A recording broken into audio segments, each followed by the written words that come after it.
All right, guys. Good afternoon. Good afternoon, everyone. Hope I am audible.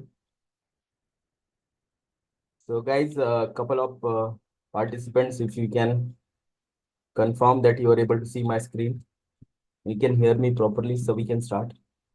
Dr. Suman Bhattacharya, thank you, sir. Good afternoon, everyone, once again, and welcome to the session. So, guys, Prahlad, sir, thank you. So, guys, today's session, let me write you some points, like what we going to discuss today.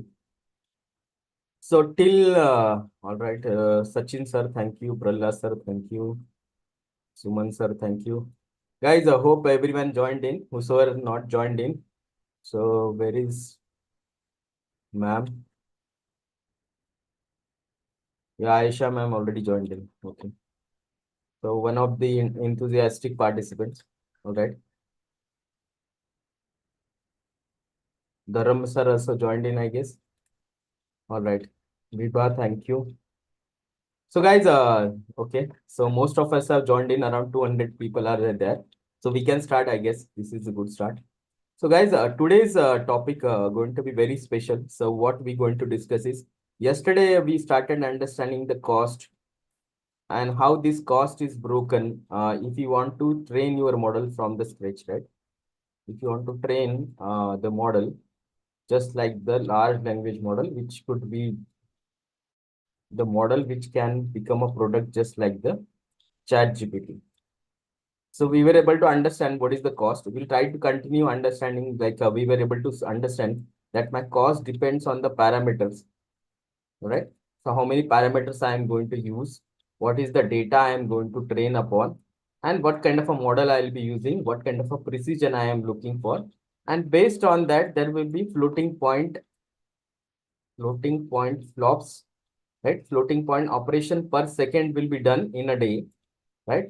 And we were able to understand if you want to perform this kind of a floating point operation, which was into petabytes, petabytes of operation, which was in just like the quadrillions, quadrillions, not the billions or trillions. It is quadrillions, means the 4,000 times, right?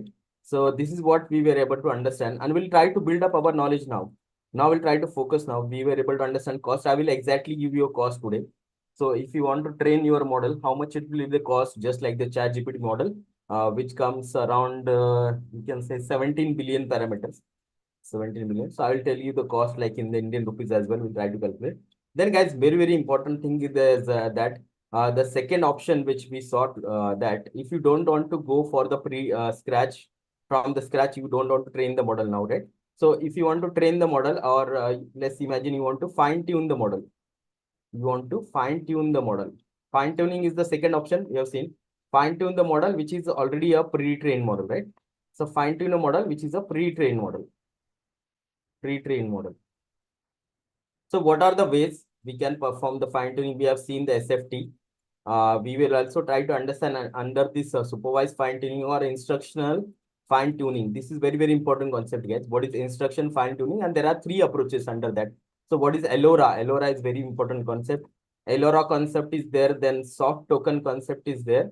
It is different from the soft tokens, guys. It is different from the prompt engineering. And there is a selective instructional fine tuning. So we'll try to understand LoRa, QLoRa, Fedora. There are variants to this LoRa, low ranking adoption. So we'll try to understand how to fine tune the model.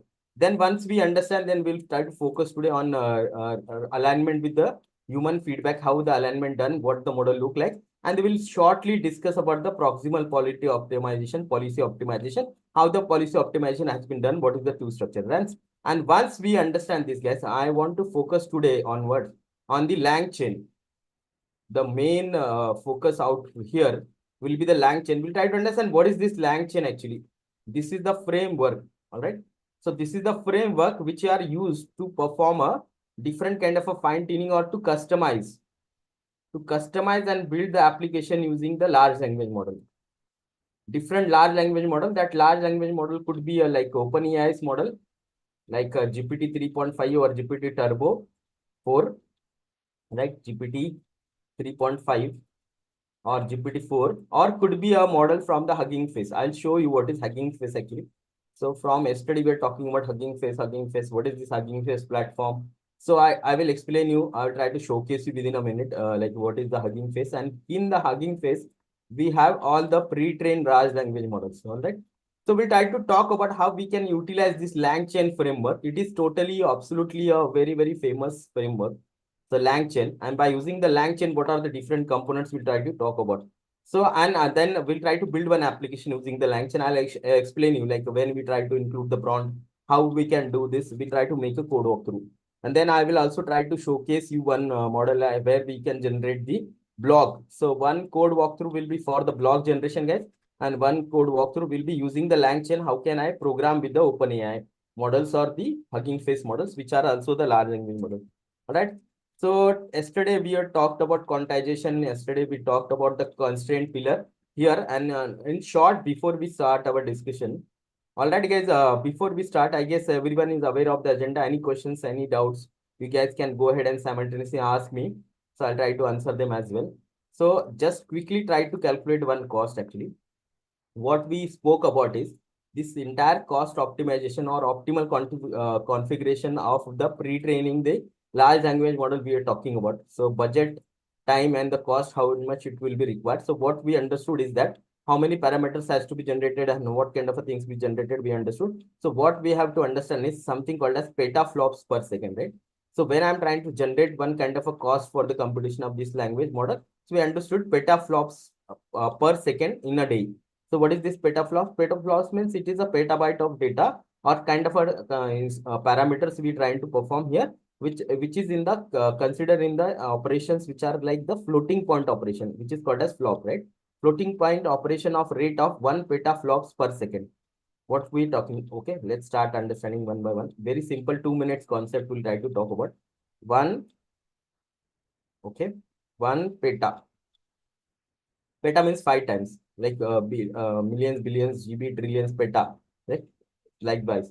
So one peta flop operation, okay? Flop means floating point operation per second.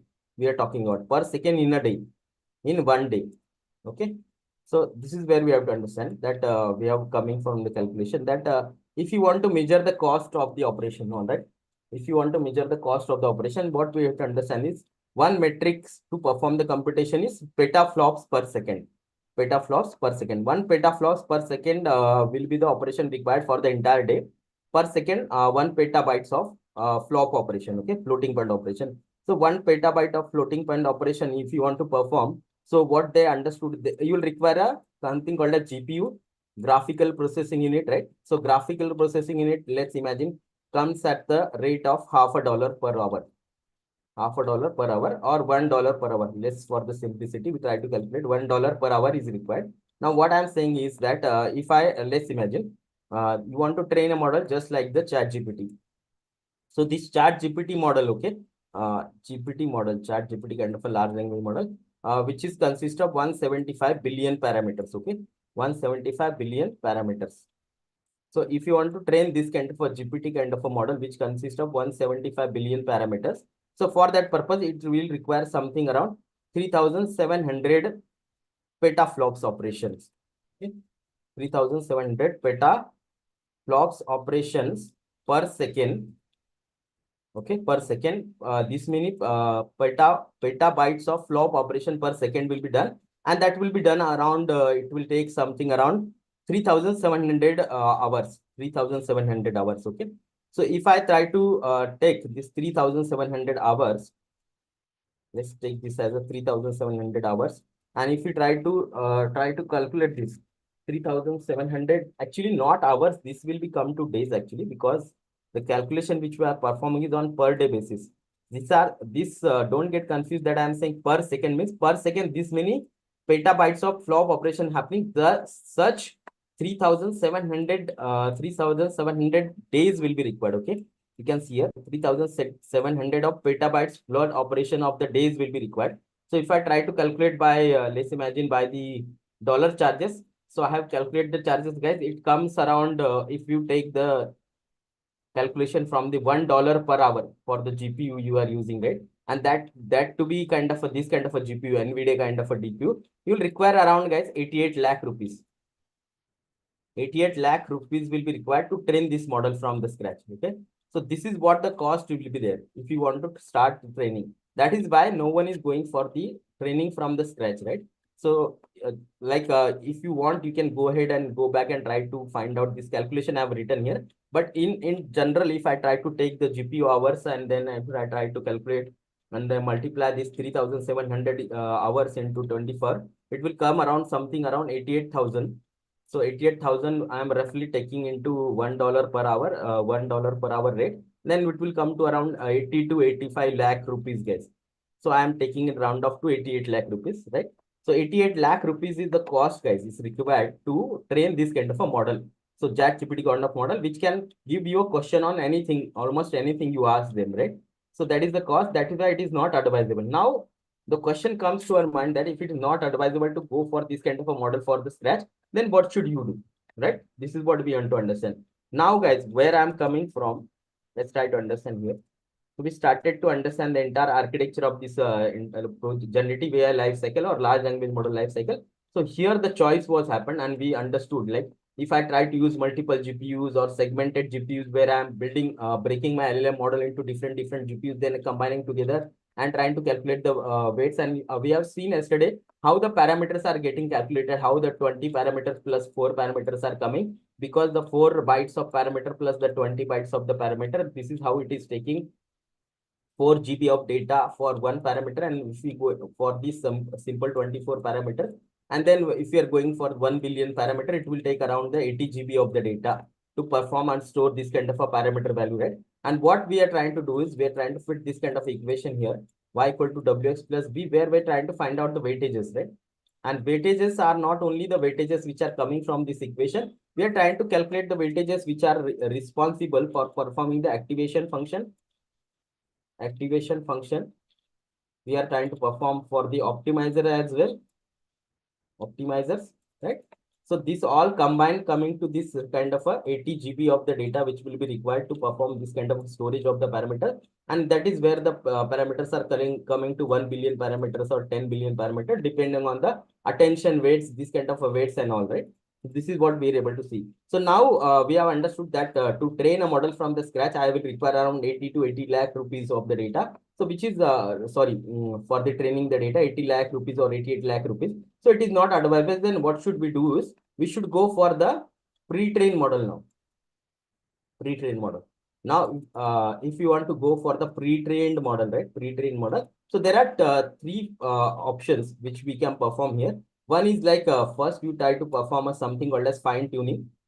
So in fine tuning also we'll try to understand what is the instruction fine tuning. And once you fine tune your model, let's imagine you are taking a GPT kind of a model, GPT 3.5 or GPT 4, or you could be taking something called as then Falcon model, or you can go for the LLMA model, okay, or you can go for, let's imagine Mistral. This is one more open source model, French company. So you can take any model. Then what we have to do is we have to perform a 3-step process here. One step will be the fine tuning of the model, okay, fine tuning of the model. Then second step which we have to perform is something called as reinforcement learning with the human feedback. We'll try to understand how this human feedback or why we require this reinforcement learning with the human feedback means, if whatever the text is generated through the large language model, it has to align with the human values. It should speak just like the human being. That is the reason. In short, we'll try to understand in detail. And then the third thing which comes into consideration will be the proximal policy optimization. We try to understand how this proximal policy optimization is trying to further it is trying to perform a fine tuning of the model using the reward model, actually using the reward model. Okay, this is the three main concept we're going to continue here. Then guys, we try to understand if you want to build and deploy your application, large language application, so what we should do, how should you conclude this building of the application with your own data,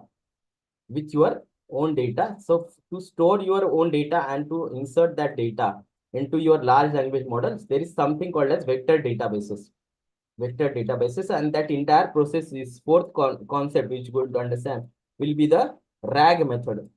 retrieval augment generation, RAG method, which help us to customize the model for our own data. Customization of the LLM for our own data. Okay.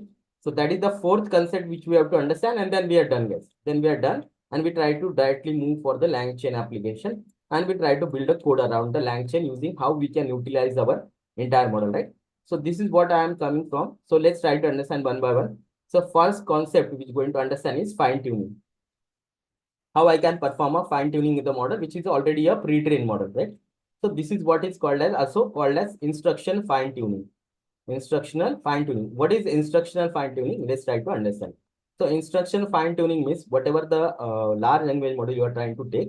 So for that large model, let's imagine this is your base model, okay? A pre-trained model. This model could be a GPT-4 model, GPT-4 model, 3.5 model, or Bloomberg GPT model, whatever the, if you're trying to build something called as financial bots, right? Or any kind of a bot model, any kind of a LLMA model, let it be any model, Mistral model, right? Or let it be a Microsoft 5 model, DALI model, not DALI, actually DALI is for the image generation. So you can take any model, or you can take a BARD model as well. BARD. So this kind of a models will be coming into picture here, okay? So we are taking this model directly. So once here I take a BARD, let's imagine, or you can take the GPT-4, or you can take a LLMA model. Okay, so these models are here sitting here. Now what I have to do is, once these models are there, then I want to customize this model for my own process, and I have to train this model. So for that purpose, I have to go by 3 steps process. One step will be the instructional fine tuning. Instruction fine tuning also contains the three kind of approaches which we're going to talk about. There will be 3 approaches. One is selective fine tuning. One is called as LoRa, low rank adaptation. LoRa, low rank adaptation, and there will be third thing which will be called as soft token. Actually, soft token is a kind of a prompting only, but soft tokenization. But it is different from the prompt engineering. Okay, what we do initially. So these things we have to perform here. Instruction fine tuning. Within instruction fine tuning is, guys, there is something called as parametric fine tuning. Parametric. Okay, parametric. Don't worry, like don't get confused, like what you guys are talking about or what Vikas you are saying. You're not able to understand. Don't worry. So just try to understand that. So if now we have made a decision that you want to build your own model with your own data, then how your model will be try to interact with your own model, or whatever this own model you are taking here, BARD model, GPT-4 model, LLMA model, or Mistral model. Mistral, okay. Mistral model. So whatever, or whatever model you're going to take here. So this model has to go through the 3 processes. Like we have understood fine tuning process, then the human feedback process. Let me write the process. First process will be the SFT, supervised fine tuning, SFT process. Then it has to go through the alignment with the human feedback reinforcement learning, and then third step, which has to go for the proximal quality optimization. Now, within that, guys, within that, we are talking about the first part here. This is the first part, supervised fine tuning. Within that fine tuning, we have an instructional fine tuning, something called as instruction fine tuning. Fine tuning means we are trying to perform a full fine tuning of this model. Now, in this fine tuning, instruction fine tuning, what I'm trying to do is I'm trying to take any pre-trained model like this one, BARD, GPT, GPT-4, Mistral, whatever model, or Microsoft 5, or whatever model, BARD model, or GitHub Copilot kind of a model, whatever model you want to use, you can take the direct model. Now you have to train that model on something called as prompt and completion pair. A kind of a pair you have to create here. So the pairing data is created. What is the instructional data set? Now why we are calling as an instructional fine tuning? Because we are trying to create one kind of an instructional data set. This kind of a training model will be created. Training data is created. What this training data consists of? We have to give one prompt. Okay. We have to give a prompt, and for that prompt, what should be the completion text? What should be the completion text? That kind of a pair we have to create here. Okay, for that specific task. Now your specific task, let's imagine you are trying to build a stock market financial bot advisor. So you will be asking some kind of a prompt like, what is the stock market look like today, and what should be the ideal answer for that? That is called as completion here. Okay. So guys, are you able to follow, or am I trying to bounce something out of your head? Please let me know if you are able to cope up with these things. Otherwise, I'll try to explain you once again, like what is the flow we are going for, right? So please let me know if you are comfortable, whatever things I am talking about, because this is very, very important, guys, that you understand this entire process. Then only whenever I am going to talk about this LangChain application and the agents and the vector DB, so you should not get confused, like what I'm trying to talk about, which part of the process we are doing, right? So that's the reason I'm asking again and again. Please let me know, guys, if you are comfortable, you are trying to understand that where we are focusing currently. We are focusing on the first process now, SFT process. Then we'll try to go about the third process. In SFT only, we are trying to perform something called as instructional fine tuning. All right, instruction fine tuning here. Okay, ma'am. Yes, I will repeat again. Okay, I'll repeat again. I know that it might not sound that easy. That is why I'm asking again. No problem, ma'am. I will explain again. So now let's start from the beginning. What I'm trying to talk here. So what I'm trying to do is I'm trying to build kind of a bot, right? Just like the ChatGPT, but this bot is a financial advisor here. Financial kind of a advisor, personal advisor, and which is also something called as not a normal bot, is a large language model bot, LLM bot, just like the ChatGPT, Okay. So in order to create this kind of a bot, what is the process I am going to perform here? That we're trying to understand. The two options I had previously. Two options I had in order to create this use case. One is I try to start from the scratch. I try to start from the scratch and try to pre-train my entire model. Okay. I can pre-train my entire model, pre-trained model. Other than taking a pre-trained model, I'm trying to take the model and try to train it on my own. Okay, train on my own. Train on my. This was one option. But we saw that if I want to train that model, I'll require at least 80 lakh rupees. This much cost I will incur if I have to start from the scratch. Now we said that we don't want to go for this option. It's a costly affair. Now what is the option available now? So second option, we understood that I will take some kind of a transfer learning actually. Let's try to understand. This concept is called as transfer learning. Transfer learning. In transfer learning, what I'm trying to do is whatever the models are there, which are already trained model. Already trained model. What are already trained model? Already trained model. Okay. Already trained models. So these models are trained on a specific data or maybe a generalized data, and they are able to perform some kind of a task here. Some kind of a task. Let's take the example. What could be that example? GitHub Copilot or let's say Microsoft Copilot. GitHub or Microsoft Copilot. Okay. This Microsoft Copilot, guys, this option is there. So what this does is it is trying to generate a code. It is trying to generate a code. You write any kind of a query here. You write any kind of a query and it will try to generate a Python code, or could be a Java code, or could be any kind of a programming language code for you. So, okay, let's imagine that you try to talk to this Microsoft Copilot and you say that can you please generate a code to build a model to perform the time series modeling. To build the time series modeling to let's imagine forecast the stock prices. Forecast the stock price. So what will happen? This model, it will try to take this text, then it will try to convert them into the kind of a number system. Then it will try to convert them into something called as prompt, and that prompt will be taken here. And the basis of the prompt, it will try to compare with some kind of an internal database, what it is trained upon. And in return, guys, what it will give you? It will give you some 10 or 50 lines of code where using with that Python code, you can build a model. Okay. So that kind of a model which are already trained. Here, are you training that model? What kind of a Python code, or are you feeding it with the entire Python programming language knowledge, or Java programming language, or Web3 programming language, or HTML, CSS, whatever SQL language, right? You are not feeding anything. You are directly taking this model. You are giving some instruction. You are downloading that model, giving instruction, and you are trying to get the result out of it. The result is code, right? So this kind of a model which are already trained, this is called as transfer learning model.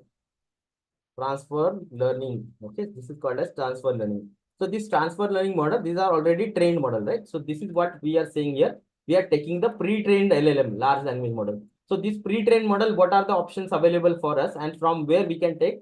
One is you go to OpenAI. OpenAI is a company platform.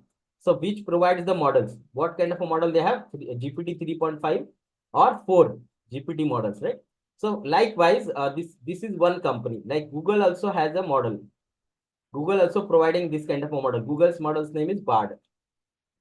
This is model. Then other companies there, French company. So this French company is name is Mistral, but they are providing the model by the name same Mistral. Mistral, and this model is a lighter version. Actually, it is trained on the 10 billion parameter. These are maybe trained on the 30 billion parameters. This BARD is also similar to this one, 10 or 20 billion parameter, right? So this is what the models are available. Now, what we have to do? What is my job? My job is to take this model and fine tune that model. My job is to take this model, which is already available, and fine tune that model. Now, why I want to fine tune this? Okay, that's the main question. Main question is to fine tune is by my objective here.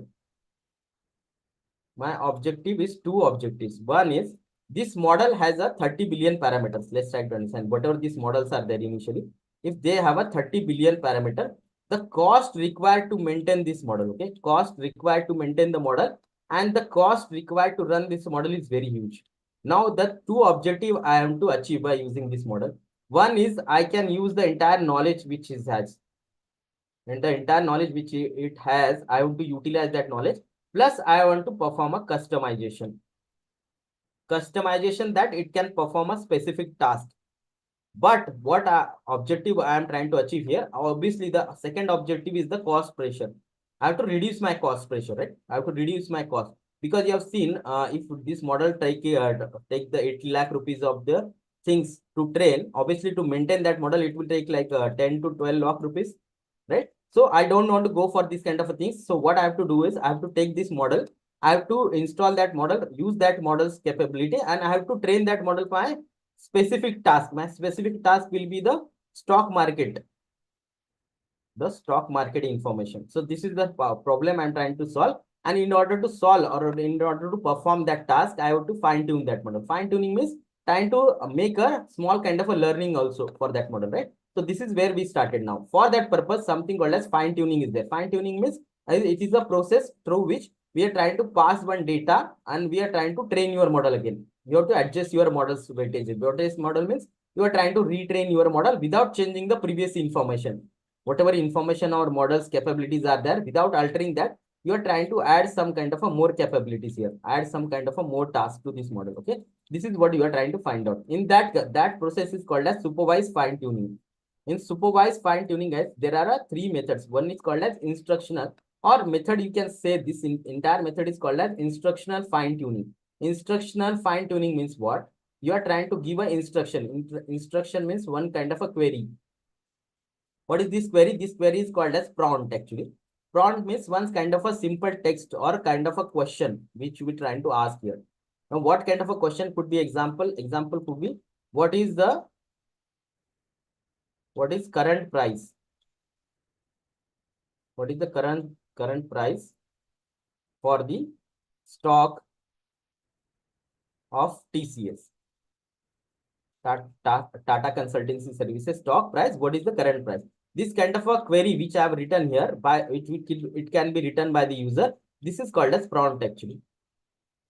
This prompt, what I have to do is now, if I am to take this model which is already trained, now I have to perform this customization of this model for my own purpose. That is a financial customization, that too specific to the stock market. Then I have to create some kind of an example here, which example I have shown you, this kind of a prompt. And then once I ask this kind of a question, I have to also give a model answer. So model answer could be this way.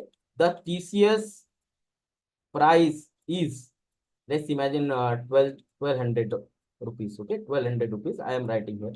So this kind of answer I have to return rate. The TCS price is 1200 rupees. So that kind of a pair I have to create. That pairing is called as instructional fine tuning. So instruction fine tuning means what I'm trying to do. I'm trying to take one prompt. Prompt is question. And for that question, what is my answer? That is called as completion here. So that prompt and completion, respective question and it is answer. Respective question and is answer. Question number 1, question number 2, question number 3, question number 4, 5, and then model answer. Model answer number 1, model answer number 2, 3, 4, 5. So this kind of a instructional data set I am creating here. Now understood what is instructional data set? And then I am trying to give this data to my pre-trained model, large language model. And then once this model now able to understand and go through the training, then what will happen is, then I can perform this kind of a, now whatever this model is going to perform here, try to perform, that will be working as a simple classification model. Simple classification model. So we already know what is classification. We try to provide the data, and we also try to provide something called as target. The target will be my categories, right? So this category will be my answers. If I ask this kind of a question, this kind of answer should be there. So this kind of a simple classification model we are trying to train here. And once we train, we'll also try to use kind of a cross entropy kind of a function. Cross entropy is this P log P minus 1 minus P, 1 minus P log 1 minus P. Okay, this kind of a loss function, which is called as binary cross entropy, right? Which is popularly used in the classification purpose in my kind of a binary classification, binary cross entropy, right? So this binary cross entropy kind of a function I am using here, and then I am trying to train with this kind of a data. Then once it is getting fine-tuned, so that means it is getting trained, it will become a fine-tuned model now. So it will be able to lead to a improved performance on the basis of the instruction. Now what will happen is, whatever the model I have taken, let's imagine the BARD model which I took, this BARD model may not knowing this kind of a prompts available, right? It may be trained on the entire general data set, huge data set, but it might not be aware what kind of a user asking the questions, right? So we're trying to train that on some model question and model answer, right? This is the process which is happening, which is called as fine tuning. And this is called as instructional fine tuning, because we are trying to prepare a kind of a instruction data set. If this kind of a question comes in, what should be the model answer, correct? So this is what is done here. So for that purpose, to perform this kind of a fine tuning or instruction fine tuning, there are three approaches available. Three approaches. So what are my three approaches? One, I can go for the full fine tuning, like this I am talking about. I can go for the full entire, take the entire data set, try to take the entire large language model. I try to train that model. So what is happening here? No, try to understand the intensity of the training. So here the model is not that simple. Here we are having something around 10 billion parameters. 10 billion parameters are there. So if you try to take this 10 billion parameters and train each and every parameter, again, the cost will be very high. The cost will be very high. This is what we have understood. Now, that is the problem. So that is the problem. In order to reduce this cost problem, I can go to some shortcut methods. Some shortcut methods for performing the fine tuning. What are my shortcut methods here? The shortcut method is, I can perform a selective fine tuning. Selective fine tuning, or before we go into selective fine tuning, we have to perform that. What is my problem here? To actually try to understand what is my problem. Problem is, I have a 10 billion parameters. So 10 billion parameters means 10 billion weights. 10 billion weights has to be learned, and how they are getting learned? By taking the derivative of loss with respect to weights, and this is what is getting updated, right? So if my new weight I have to calculate, I have to take the old weight minus some kind of a learning rate into derivative of loss function with the derivative of the weights, and this kind of a 10 billion calculation has to perform. 10 billion calculation perform with that many epochs. So if you're taking 100 epoch, 200 epoch, multiply by that. So that is the problem here. So my main problem is here parameters.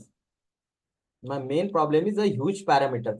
Now, the question I want to ask here is whether I should go and take all my 100% parameters and retrain them, or should I take only some percentage of the parameter? Let's say some 50% of the parameter I have to take and try to retrain them. That is the question here. And for that reason, so to reduce the cost, these people have created some approaches. That approach will be first approach, and that is called as parametric fine tuning them. Parametric instructional fine tuning. Okay, parametric instructional fine tuning, PIFT. Okay, so this is what parametric, because based on the parameters we are trying to perform now fine tuning, not taking the entire model and trying to fine tune them with our own instruction data set, like what is the question and what is the model answer. So for that reason, okay, we are not going for that. For that is the reason they created three approaches. One approach is that you go for selective parameters. One approach is called as LoRa. So LoRa means low rank adoption. Low rank adoption. I will talk about what is low rank adoption. And in low rank adoption also, there are 3 to 4 variants actually how to perform this kind of a LoRa. And then after that, there is something third approach is called as soft tokens actually. Soft tokens. Okay, there are three approaches for performing the instructional fine tuning, which in turns talks about the parametric fine tuning. Now, this much part is clear for everyone. What is parametric fine tuning and why we are trying to perform this instruction fine tuning? And this entire concept comes under the concept of the supervised fine tuning. So we have to perform a supervised fine tuning, right? So, okay, yeah, awesome. So guys, a couple of more yes, I can expect from the people like 400 plus people are there. Are we able to understand that what is going on here and what is the first step I am trying to perform here? So if I get a couple of more yes guys, so I will be feel confident that we guys, all of us are on the same page. Okay. Yeah, okay, Biba, Anupama ma'am, thank you, Biba ma'am, thank you. So, okay, guys. Yeah, guys. Okay, Kalpana ma'am, thanks. Thanks for the confirmation. So, guys, let me rub these things now, and let's try to understand now the three approaches to fine tune the model. Now we have understood what is instructional fine tuning. Okay, so now something called as parametric fine tuning. Now, parametric fine tuning means what? What they are trying to talk about.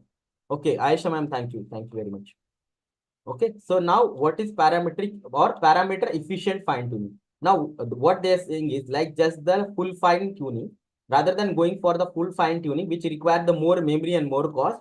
Just try to perform a fine tuning of the selective parameter, some subset of model parameter. That is what is called as now parametric efficient fine tuning, right? So rather than taking the full fine model, so rather than taking all the 10 billion parameters, if I have a 10 billion parameters, let's take some percentage of the parameter and try to subset of the model parameter and then fine tune them. That is what is called as parameter efficient fine tuning. Now there is one concept which they're talking about here, which is called as catastrophic forgetting.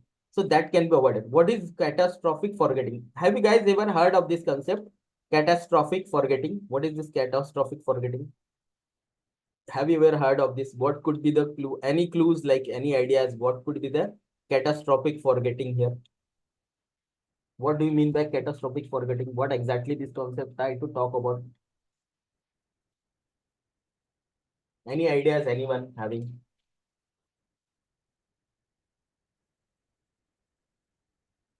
All right, let me see. Okay. Okay, guys, no issues. Let's try to understand what is catastrophic forgetting here. Catastrophic forgetting means what is happening actually. I am taking one large language model. That large language model could be a GPT model 4 or could be a BARD model. Correct? Okay. Transfer learning using a deep neural net. When the model forgets, yeah, awesome, awesome, ma'am. Anuja, ma'am, awesome answer. When model forgets the previously learned information, that is called as catastrophic. Yeah, ma'am. Aishi, ma'am, you are also correct up to certain point. So the awesome answer, ma'am. Anupama, ma'am. Anuja, ma'am, sorry. Dr. Anuja. Awesome answer. Okay. So what is happening is whatever the initial model I had, okay, let's imagine that initial model is performing some kind of a task actually. Some kind of a task. That task, maybe it is trying to generate a code. So now when I'm trying to tune my model, fine tune my model, right? So fine tuning means I'm trying to add some more data here. Some more data, which is a instructional data, right? Instructional data. So this instructional data, when I'm trying to provide to this model and try to update my model, right? I'm trying to update my model. By updating my older version of the model, whatever the new version I am creating, that new version of the model, okay? That the new version of the model, it should not forget its basic task. It should not forget its basic task, which is it is meant to perform. So that kind of a problem happens. That is called as catastrophic forgetting. Awesome, ma'am. Aisha, ma'am. Awesome, awesome. Catastrophic forgetting is the tendency of artificial neural network to abruptly, drastically forget the previous learning information. Awesome, ma'am. Correct information. Correct. Okay. So that kind of a problem will not be faced if we try to perform a subset of the parameter. Let's what will happen, because if you try to take the full parameters and retrain them, okay, if you try to take the full parameters and retrain them, obviously it will forget its old, previous information. So that information should be retained. Along with that, we try to add some more knowledge, some knowledge. That is something talks about the catastrophic forgetting. All right. So everyone now understood why catastrophic forgetting should not be done, and this subset of parameters can help us to avoid this kind of a situation now. Okay. So now let's try to understand when now it is very well as learned that parametric efficient fine tuning is the way which requires less memory and less cost, right? So for that purpose, we have something called a selective then something called as reparameterization, or something called as additive model. So now let's try to understand what is selective. Selective means very simple. So what I am trying to do is, let's imagine if I have a 10 billion parameter, out of 10 billion parameter, let's imagine I have tried to take 30 to 40% of the random parameters, subset of the parameters, and then what is this random parameter I have selected here, but initial layers I will try to freeze here. Actually, whatever the initial layers are there, initial layers of the model, I'm trying to freeze them, and the remaining some layers like the optimizer layer, activation layer, and some additional some layers where, like I have shown you in the supervised fine tuning, if this model has a 60 layers, out of that 60 layers, we'll try to freeze some initial layers, and then remaining layer we'll try to add here. And by adding this, we're trying to add our own data, right? And then we're trying to perform an entire fine tuning. That kind of a things I'm trying to perform here. Out of 10 billion parameters, I take up 30 to 40% of subset of parameter and then train them. So that is called as selective efficient parameter fine tuning. Parameter efficient parameter fine tuning, selective parameter fine tuning. Okay. Now this concept LORA, this is very, very important, guys. Lower rank adoption. Okay. So lower rank adoption, what do you mean by lower rank adoption? This is very important concept actually, and very interesting to understand, like what is happening in the LORA. Okay. So then we'll try to understand about the additive also. Additive is means we're trying to understand something called as soft prompting. Guys, this soft prompting is different, totally different from the prompt engineering actually. Different from the prompt engineering. In prompt engineering, what we're trying to do is we're trying to perform customized token. We are trying to create some kind of a customized tokens here. And that customized token we are giving as a chunk of a data to our model. Right? This is what we are seeing in instruction fine tuning. But in the soft fine tuning, what we're trying to do is when we try to retrain our model, we are adding some kind of some percentage of the soft tokens here. Soft token means some kind of a prompts we are adding. That prompts are not entirely the customized prompts or the prompt template which already processed here. Like I explained you that we have something called as context window here. Context window. Context window is nothing but the length of the prompt. This kind of entire length of the prompt you are providing to your model, right? For fine tuning or for training. So we are not taking that much percentage, but certain percentage, like let's imagine out of this entire tokens, if your model is trained on the 5,000 tokens, right? Initially, whatever the tokens you have given, trained. Now, in addition to this 5,000, when I try to went through the training process, again the retraining of this model, right? Retraining. After that retraining at the process, I am trying to add some kind of a more prompt template here. Some kind of a prompt templates I am adding here. These prompts will be not that big, but somewhere around 100, 10 to 100 tokens will be added here. 10 to 100 tokens will be added. Then the combined training will be done, and then our model will get fine-tuned, right? This is the result of the fine-tuning. This is called as soft token actually. And then comes the LoRa, low rank adoption process. Okay, this is very, very important. Let's try to understand. In short, if you want to understand what is this LoRa, LoRa means LoRa. This also has some variant like Q LoRa, right? G LoRa, something called as Q LoRa. I will talk about this one, which is very interesting to understand actually. So what they're trying to do is they're trying to assign some kind of a low rank adoption of the weights. Okay, low rank adoption of the weights. I'll explain you what is happening actually here. Let's go to this slide now. So let's try to understand what is happening here. So what I'm trying to do, LoRa means low rank adoption. Okay, low rank adoption. What is the help of this one? What happens is whatever the initial LLM model is there, we try to freeze the weights of that model. Okay, so first we try to freeze that model, and then what happens is let's take this example here. So this is our encoder model. So let me draw it here actually, the entire model. So what happens is this is my entire architecture of the transformer because we are using the transformer. Okay, so this is my encoder here. This is my decoder here. And here is the, we are passing some information, right? So let's imagine here. These are my positional encoder. And prior to that, I have something called as my encoders. And before that, I have a something called as tokenizer. Tokenizer, right? Tokenizer means take the text data, convert to the number. So that kind of a matrix is there. Then this matrix will get into embedding, right? Embedding. We already know what is embedding. So we're trying to create some kind of a positional, before the positional embedding, we're trying to perform some kind of a embedding. Embedding means whatever the matrix I have created. Let's imagine if I have created that this kind of a matrix, which is starting from 1 to 5,000. and here will be everywhere it will be 0, and one number will be 1, and everywhere again it will be 0, and it will be size of 5000. This is high dimension. Actually, I am trying to convert them into the low dimension by this kind of a embedding layer, right? Which is we have understood feature representation, and by creating this kind of a matrix which consists of this kind of a features here, and these are my actual words like man, woman, and this one. We are trying to generate some kind of weightages, and I'm trying to bring this kind of a 5000 data to 40 or 30 dimension. So that is called as embedding. So that embedding layer is here, right? So let's understand. Let me draw it here. This is my encoder. This is my decoder.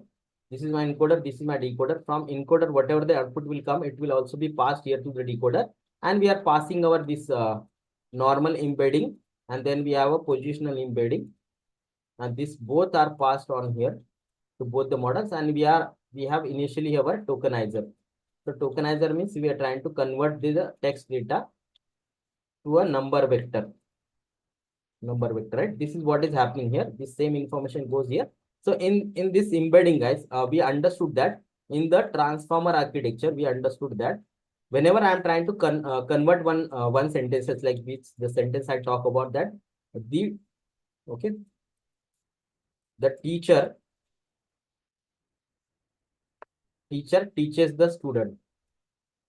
Teacher teaches the student, okay, with book. At that time, we understood that we need to give attention to the different kind of a relationship of the word, like teacher, then teacher, student, and the book. So book has to have a relationship with the teacher, book has to have a relationship with the teaching, and then we should understand whether the book was having possessed by the student, or book was possessed by the teacher. So that is why we understood the concept of the attention here, right? And we understood something called as multi-head attention. Multi-head attention. Multi-head attention means let me change the color here. Multi-head attention means this book word has to have a connection with the teacher. It has to have a connection with the student. It has to have a connection with the teachers and the teacher. So multiple connection is called as multi-head attention, right? So this multi-head attention will be here. Here will be the multi-head attention layers. And with that multi-head attention layer, which is getting processed here, along with this position encoding, and after that, after this kind of a normal LSTM layer or transformer layer, right? BERT layer. This will be a BERT layer, transformer bidirectional encoder representation. So in the encoder, there will be LS some layers, and here will be the attention layers, right? Attention weightages actually. So there will be attention matrix will be created where we are trying to give attention of the weights. So I am trying to give a weightages to the teacher here with the book, and for the book with the teachers, and this kind of a weightages 0.4, this kind of a weightage I'm giving. Here, what we have to do is like now I can rub this thing, I think. So whatever attentions we are passing here, along this attention, I'm trying to pass one kind of a decomposition matrix here. Some kind of a decomposition matrix. So what is this low ranked decomposition matrix? Low ranked decomposition matrix I'm trying to pass here. Okay. And when I'm trying to pass this kind of a low rank decomposition matrix, which is getting multiplied with this attention layers, this attention mechanism, this kind of a things, then it is trying to perform a weightage updation. Then it is trying to perform a weightage updation here. Weighted updation. Okay. So this kind of a insertion of this kind of a encoding here. So which is called as low rank decomposition. What do you mean by decomposition? Means we have one kind of a complex matrix here. One complex matrix is there. That complex matrix will be divided, okay, into some kind of a small matrices. So that is called as decomposition. Decomposition of the matrices. Now what is happening is here we are having some kind of a self attention layer and self attention matrices is there, multi-head attention layer. So within that I am trying to insert this kind of a low rank adoption. Low rank adoption means whatever the low ranks will be there, that will get updated with this kind of a matrices. This kind of a insertion, what I am trying to do here, which is called as low rank decomposition matrices. Rank decomposition matrices I am trying to insert here. So that kind of a method is called as LORA, guys. LORA, okay. And what is happening? What is the beauty? When I am trying to get this kind of a low rank matrices injected here, okay, and then they've tried to perform a product of this low rank decomposition matrices with the weights of the dimension, then they will try to fine tune the final elements, okay. final LLM. And this way, it will not going to impact any kind of a latency here. Okay. So with the parameters will remain same, but they are not going to introduce any kind of a latency. But by applying LoRa, guys, we trying to create a one attention layer, which is well fine-tuned, Okay. So that kind of a process is called as LoRa, low rank adoption process. And low rank adoption process, what they're saying is they can reduce up to 20% of the parameters which are required initially. Whatever initially parameters are required, out of that 20% parameters will be reduced. Okay, it will be reduced by using this kind of a technology, and that entire model can be trained on a single GPU. So that is why we are trying to perform this kind of a instruction fine tuning. I guess everyone understood what is this low rank. For this low rank, guys, there are variants actually. One variant which talk about is QLoRa. QLoRa. So the QLoRa stands for quantized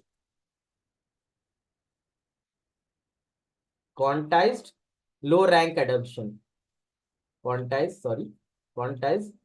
low rank adoption. You guys already know, yesterday we have seen. So if I have a 16-bit of a data, 16-bit data, that data I am trying to convert into a 4-bit data or 8-bit data, right? And that conversion which is happening, it is called as quantization actually. Quantization, right? So that quantization means whatever the higher bit was data is there, which is occupying the more memory, I'm trying to convert them in the lower precision scale, right? 16-bit data is converted into 4-bit data or 8-bit data. This is called as quantization process. So they're trying to introduce this quantization process along with the low rank decomposition matrices. And then they're trying to insert here along with the attention layer, and then they're trying to update the LLM weights, guys. All right. So that quantization kind of a concept which is brought with the LoRa, low rank adoption matrices, which is the decomposition matrices. Okay. So that process is called as QLoRa. Then there is same like QLoRa, guys. There is something called as FLoRa. So in FLoRa, guys, what it's trying to do is it's trying to freeze the half of the weights, half of the model weights, and then it is trying to bring this kind of a decomposition here. Decomposition matrix multiplied by this attention matrix. So, but let's imagine if you have 10 billion parameters, 5 billion parameters will be frozen, and then it will try to perform this operation. That is called as LoRa FA. Okay. And there is something called as, guys, then something called as, one is called as QLoRa. Second one is called as second variant, which is called as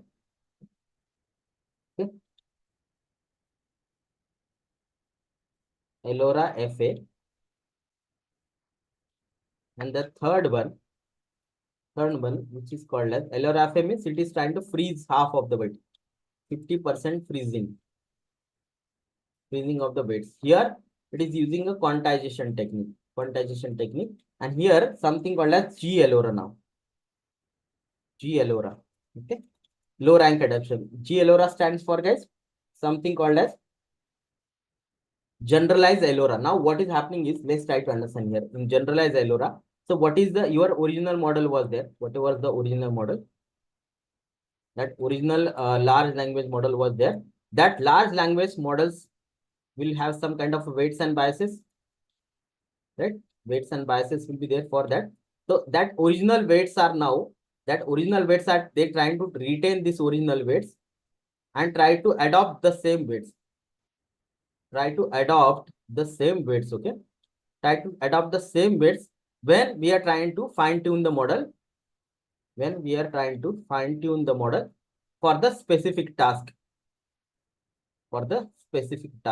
Means what happen is, whatever the BARD model, let's imagine here this model I am taking BARD model. This BARD model, let's imagine it is trying to perform something called as, it can perform a coding part, it can perform a mathematical part, and it can give you a generalized question and answers. Now this original model's weights I am trying to sustain, and along with that I am trying to do a fine tuning of the model.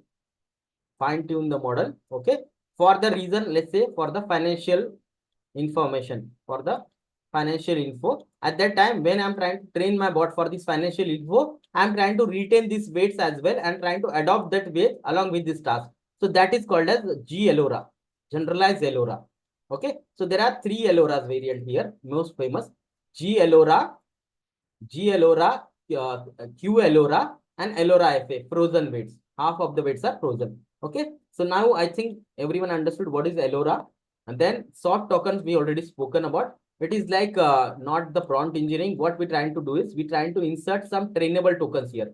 At the time of the fine tuning, time of the fine tuning, I'm trying to insert some tokens. That tokens will be between 20 to 100 tokens that are efficient. Now, if you try to use this kind of a prompt fine tuning, guys, soft prompt fine tuning, this says that this is when you try to use a sufficient large model, just like this one, 10 billion parameter model. And if you are trying to perform a soft prompt fine tuning model to fine tune this one, it will be equivalent. It will be equivalent to the full fine tuning.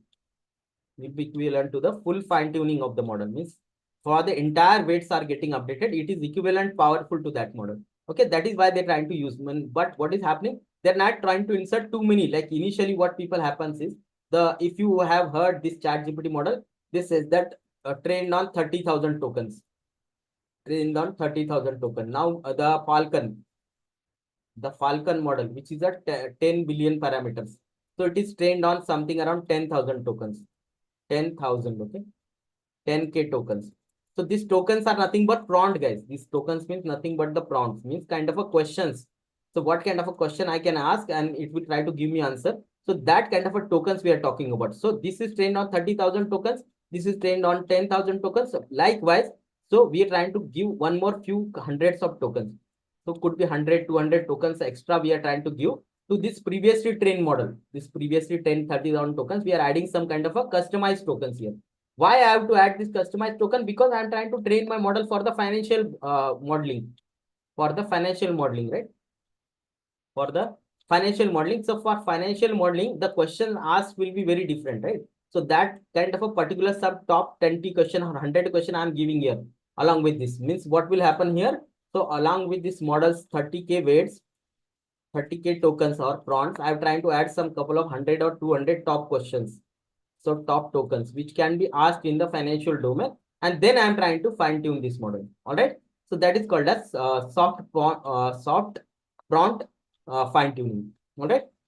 So everyone now aware what is kind of a fine tuning is done. I know it is enough. Now before we try to move to the concept of what is human feedback reinforcement learning, I will tell you like how they try to analyze or how we can analyze that the performance your fine tune model is, whether your fine tune model is good or bad. How can you analyze your performance? That performance analyzation can be used by the evaluation matrix, that is called as one matrix is called as row, another matrix is called as BLU score. BLU score. BLU stands for, guys, bilingual,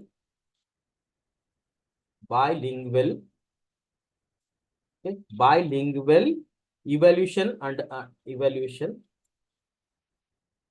bilingual evaluation, okay, under study score. Under study score, okay. Bilingual evaluational under study score. Now, simply I will tell you what is happening here. What is this row score they are trying to calculate here, or what is the value score they are trying to talk here? They are just trying to compare. Actually, what they are trying to do is they are trying to compare the. Let me tell you here. They are trying to compare what is the generated text or generated output with the reference output. The reference output. So this kind of a comparison they're trying to do here. And you guys already know, like I told you, this model works just like the classification model, Now, guys, in order to perform the performance evaluation, okay, in order to perform the performance evaluation, okay, performance evaluation of a classification model. So what kind of a metrics we use, guys? Please, can you tell me? If you want to analyze any classification model, so what kind of a matrices we use to understand this accuracy or try to understand the evaluation, like how this model is trying to perform? What kind of a concept we use? Can anyone tell me now? Awesome, Anupama ma'am. So we try to use something called as confusion matrix. And in the confusion matrix, we try to calculate something called as recall and precision. We calculate something called as recall and precision. Same thing they're calculating here, guys. They will calculate recall and they will try to calculate the precision here. Awesome, awesome. Dr. Anuja ma'am, awesome. Anupama ma'am, thank you. So we try to perform something called as recall and precision here. And but how the recall and precision will be created, let's try to understand. We'll try to take one example for the rope, one example for this BLU score, and we'll try to tell you, like, let's take the example. Okay. So I'm going to write here two sentences. So first sentence is reference sentence. Okay. One is called as now reference sentence. Reference sentence, and this is second one is called a generated sentence. Generated sentence. Generated sentence is the output, guys, which is given by the LLM. Okay. So reference sentence. What is my reference sentence? Let's take this one. It is cold. It is cold. Okay. It is cold. Okay, outside. This is what, let me change the color now. It is cold outside. This is what I am supposed to generate. Now, what my model is generating here. So it is very, very cold. It is generating, it is okay, very, or it is, let's imagine it is generating, it is very cold. It is very cold. This is what my model has generated. And what I am supposed to generate it is cold outside. So it has created something called as it is very cold. Okay, let me write the last word as well. It is very cold. Very cold. This very has been added by my model. Very cold outside. Okay, outside. So now, if I want to compare whether my fine-tuned model, LLM model, they are performing good or bad, what I can do is now I have to create something called as my recall here, or the rogue. They will try to create a recall. Okay, and then something called as precision now. Okay. Now let's try to understand what the rogue recall and precision will be calculated here. In the recall, guys, there are actually different methods. One is like unigram match, unigram match, unigram match divided by unigram in reference now. Okay, let me rub this thing actually. So I guess everyone understood what is my sentence here. You can see here. Reference sentences, it is cold outside, and the generated sentences, it is very cold outside. Now, what I have to do is I have to create one kind of a first method, which is called as a recall here. First recall I'm trying to calculate here. In the recall, what I'm trying to do, I'm trying to take the unigram here. You guys already know what is unigram. I will explain you. Unigram match. Unigram match divided by unigram, okay, reference. Unigram reference means what is happening. Let's try to understand. Unigram means I will take one sentence. Okay, let me rub this one. Unigram match means what? What is unigram? Unigram means if this is the sentence, unigram I'm taking means I'm taking one word each. There are two widely used evaluations. So I will take there are two. One thing I will try to take and try to compare. Here, what I'm trying to write is here. I'll write it here. Okay, very quickly I will write it here so we can understand this one. So it is cold. It is cold outside. I will write shortcut. Okay, it is cold outside. And then what is generated here, that it is very cold outside. Okay. Now, if I want to compare, let's compare. Let me change the color now. Let's compare that. What is my this recall says? Recall says unigram match means if I try to take unigram, unigram will like it. It is matching with it. It is matching with it. Is matching with is. Okay. Now the cold is matching with the cold and outside is matching with the outside, but only extra word is generated here. So what I am going to write is how many matches happened? Unigram match. So initially I had a 4 words. So 4 words are matched divided by reference unigram. Reference unigram means this is my reference sentence here. So in the reference sentence, how many words were there? Initially 4 words, and all those 4 words are matched when I try to compare with the output. So 4 divided by 4. So recall will be 100. This way. Okay. Unigram. Unigram match means I try to take one word each from the reference and I'm trying to compare that with the output here. So this is my output, right? So one word each. It is generated. It is generated as it. Is it generated as is. Cold is generated as cold. OS is generated as outside. Outside is, but only extra word is generated. But I'm not trying to take into consideration. I'm saying how many matches are there. Yes, all four matches are there with reference to the initial words. Initial words were four. So recall is 100%. So second kind of a rogue 2. So what will happen here in the rogue 2? Okay. In rogue 2, when trying to calculate now, what it is trying to do here, it is trying to understand unigram matches. Okay. Unigram matches. So how many unigram matches were there? So 4 words are matched, right? So whatever the 4 words which are matched, okay, with reference to the output total words. In output, there are total 5 words are generated because extra word varies generated. So 4 by 5. So this kind of a recall will be there. 4 by 5. Okay. So instead of now comparing with the reference total words, I am comparing with the output total words. Out of output total words, how many words are matched? Okay. So this kind of a recall I am trying to calculate, and this kind of a precision I will be calculating, guys. And this is called as rogue score. And then similarly, guys, for bilingual evaluation matrix, what I am trying to do is I am trying to calculate something called as LCS here. LCS is the length of the longest common sequence. Length of longest common sequence. Okay. Common sequence.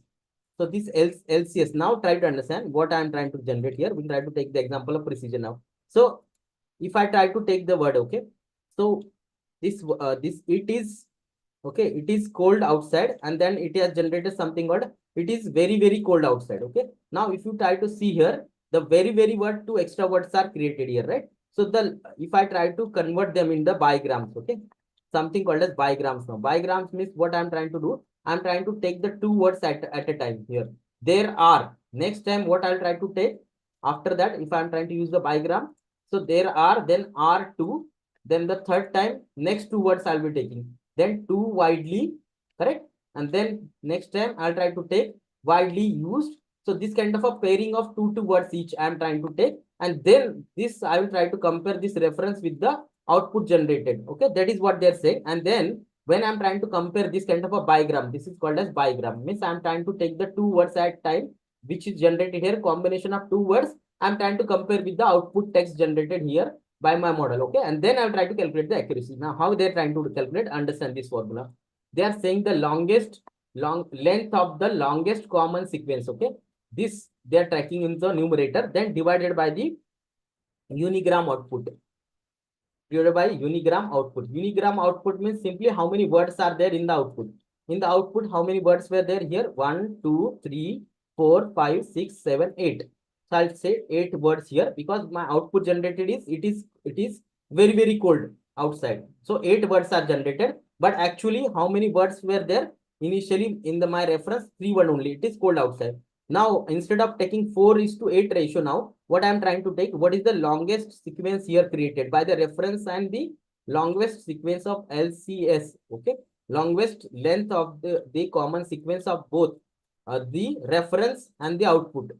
The reference and the output, both I'm trying to take. So if I'm trying to compare this, okay, the longest sequence, let's try to take this example here. I'll try to explain you. If I'm trying to take the bigram, so what is the longest sequence? It is, then is very, then cold outside by bigram. Okay, and then what is matching with this one? What is the matching, longest sequence matching? So it is very, then very cold, and then the cold outside. So what is the longest sequence which is matching here? Is the 2 only, 2 length sequence. So 2, so the 2 divided by the original words 8. So my accuracy will be 2 by 8. So this kind of a value score is calculated. Value score, only difference is that they're trying to compare how many words generated in the original sequence with respect to the output. But that this time they're trying to calculate some kind of a bigram. So bigram means I'm taking two words each. Then I'm trying to compare the resultant two words. And out of that, I'm trying to take which is the longest sequence which is getting matched divided by the total words which are generated, right? So this kind of accuracy is calculated. That is called as value score. All right, guys. So this way they will try to calculate something called as your performance evaluation of the large language model, rogue score and value score. For this value score and rogue score, they will calculate something called as recall and precision, or you can compare your model with the benchmarks like this one. Glue is general language understanding, then super glue is there, or this holistic language kind of a data set. These are data sets available, established by the LLM papers. Okay, these are the pre-existing data set, and they're trying to use this data set as a benchmark and they try to compare your output generation of the text, right? I guess everyone understood now how the LLM's performance measurement has been done. So let's move to the next step. I don't want to waste much of the time here.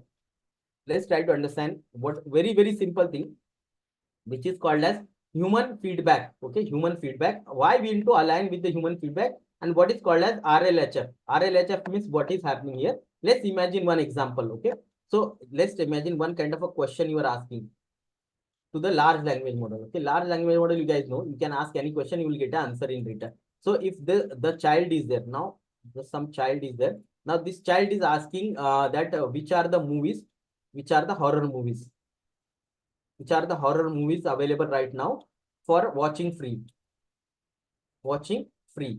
Now guys, this horror movies actually, so this has to be kept in some kind of a cap, right? Or you can say it has to be separated from the normal usage, because if some kind of a child trying to ask this kind of a question, that what kind of a horror movies are available, now the condition with my large language model should be that it should first go back and check the child, rather than giving directly result. Okay, this is the Grudge 2, this is what the Saw is movies there, Ring 1 movie, whatever the horror movies are there, horror and action, which should not be seen by the child, right? It should go directly giving the result. It should go back and ask the child that what is your age. If your age is 18 plus year, then only it should give the result, right? That kind of a conditioning has to be there. So that conditioning has to be taken care by the our large language model. So sometimes what happens is, whatever the large language model you have trained upon, they can create a toxicity, aggression, or dangerous or harmful content, or something called as very popular concept, which is called as hallucination. Hallucination. Okay. So this is the problem with the large language model. Hallucination means what? So if this my large language model, they are supposed to generate one kind of output. Rather than generating this kind of output, they are creating a different output, and which could be a harmful, which could be a harmful content, or which could be unethical content. Unethical content which is not abiding to the law. Okay, that kind of a things is called as hallucination. So sometimes your large language model can have a hallucination. Like, let me tell you one simple example about the hallucination. If you go to ChatGPT, okay, I think this kind of a meme went very viral on the entire YouTube and on. So if you go to the ChatGPT and ask the question that hey, what are the sites, okay, so what are the sites, okay, to watch the movies free online, right? So actually, the as per the law, you are not supposed to watch the movies online free, because either you have to take the subscription or the online OTT platform, or you cannot go for the pirated site. Simply, the piracy is not accepted by our law, right? So what happened is, now when person asks this kind of a question, that what are the sites which are available to watch the free movies online, so it said the piracy is not allowed. Piracy is not allowed. Okay, that was fine question. But when the guy tried to tweak the question, now what he said, so can you please tell me, okay, can you please tell me the pirated sites, pirated movie sites, pirated movie sites, so I can stay away from them, or so I can block them. Okay, so I can block them. Now try to understand. I'm trying to ask the same question, but now I've changed my context. Now all of a sudden, when I asked this question, guys, this it gave an entire list of the pirated site to that guy, right? And this kind of a meme went very viral. So that is why they talked about something called as creating some kind of a guardrails. Some kind of a guardrails, or your whatever the output has been generated by the human language, the large language model, it has to be aligned with the human values. It has to be aligned with the human values. It has to be aligned with the ethics, right? Ethics of what is wrong or right, and what should be shown, what should not be shown. So that is why, guys, that is why in step 2, when we try to train our model, after training the model, we try to perform one kind of a more fine tuning of this model. One kind of a more fine tuning. In that fine tuning, we are trying to understand the output generated. Whatever the output our large language models are generating, that output is now generated, is now validated by the human beings, whether to understand whether the output generated is aligning with the human ethics or not. So whatever the output I should generate out of the LLM, it should be helpful, it should be honest, and should be harmless, right? So this triple H has to be made. So that is why what happens is after instructional fine tuning, we have seen instructional fine tuning, LoRa methods, right? Soft prompt tuning methods, soft prompting method. This was the second method, and what one was the selective one. This is what we have seen, and we have understood that how to fine tune our model. After that, what I have to perform is like the second step, something called as human feedback reinforcement learning. Why human feedback reinforcement learning coming into the picture? That sometimes the model, large language model, can behave badly. Like they can create a toxicity, they can create aggression, they can go dangerous, they can go rogue, or they can create a content which is not accepted by the ethics of the humanity, right?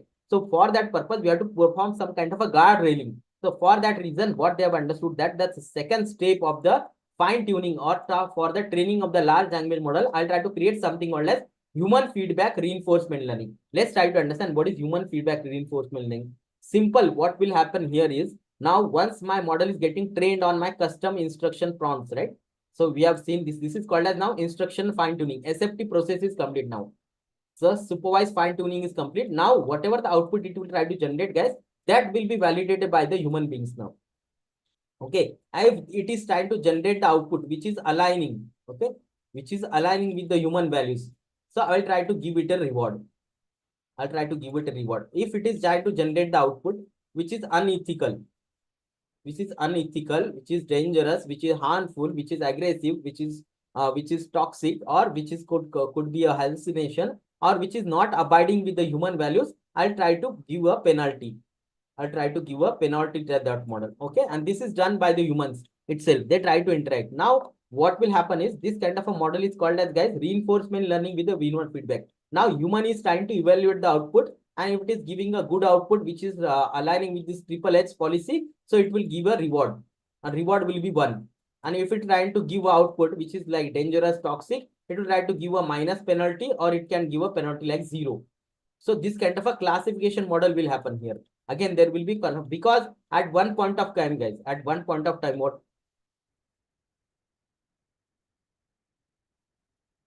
Okay, give a feedback for the, okay, guys. My colleague here will try to share this. Okay, Chandana and Amar, they will try to share the feedback. Don't worry.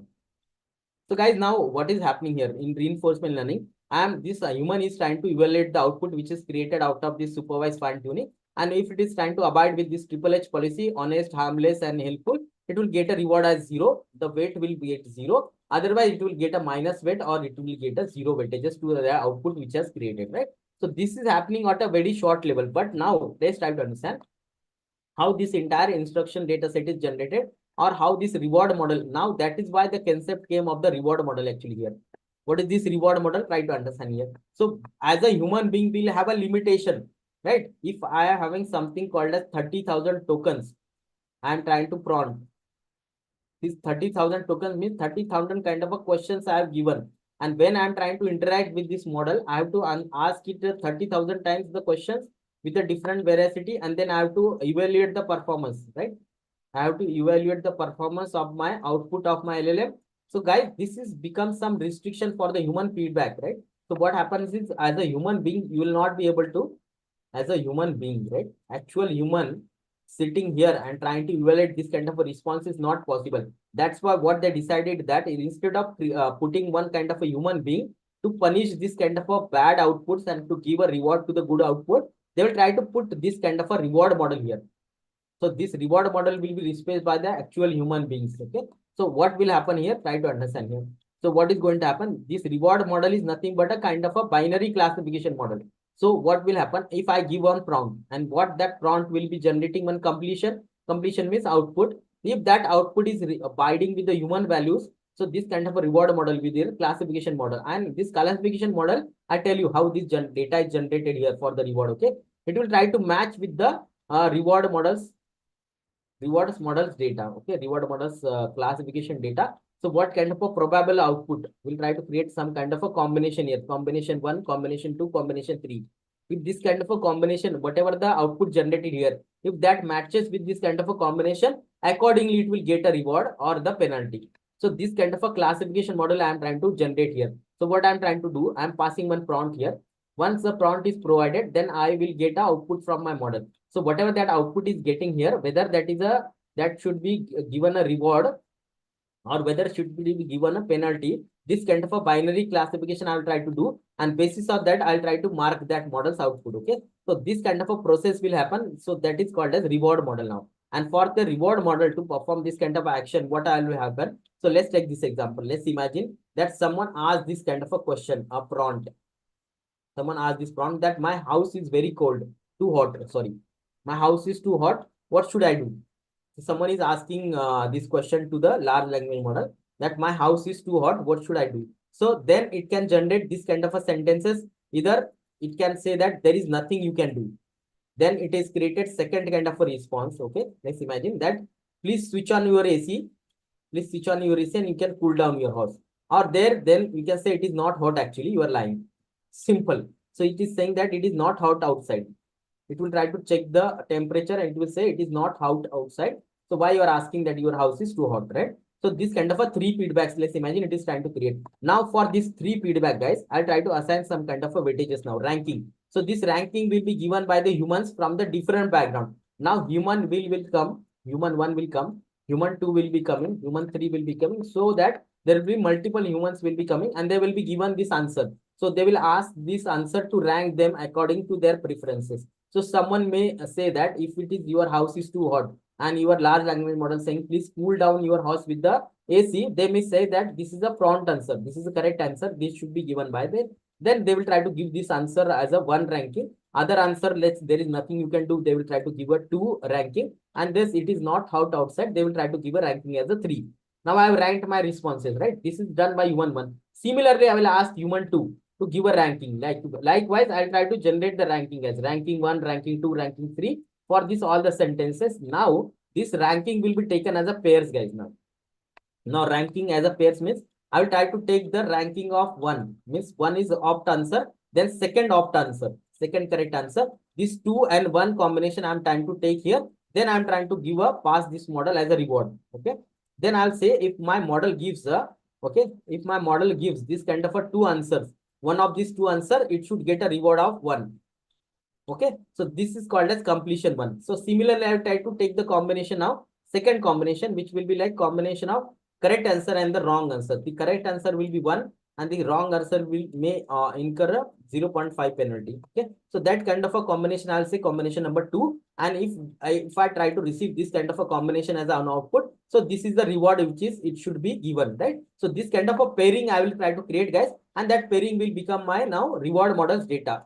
So what I'll try to do now? Now I'll pass a prompt. So once the prompt is crossed, whatever the completion is done, as per that completion, if it is matching with whatever kind of a combination, as per that combination, I try to give a final reward to that model, whether I should give a positive reward or whether I should give a penalty, right? So this is what I'll try to understand. Let's take the same example. What they will try to say that Tommy loves the television. If this kind of a sentences I am passing and I'm asking them whether this is a positive sentiment, whether this is a negative sentiment, then if we try to identify that, okay, this is positivity score is, let's say 0.3 here. So what is the sentence? I love the television. The positivity score is, let's imagine it is giving 0.5. And for the negative also, it will give a ranking, right? So what is the probability that it is a negative sentiment? Let's imagine it is giving 0.2. So out of that, if it's trying to give a positive score as 0.5, right, which is correct answer. So I'll try to give a reward of 1. So if it is trying to give a negative, let's imagine it is giving vice versa then. Okay, in the correct answer probability, guys, I'll try to give a reward. If it is trying to give a wrong answer, like the Tommy hates the gross movies. So this gross movies now is a negative sentiment.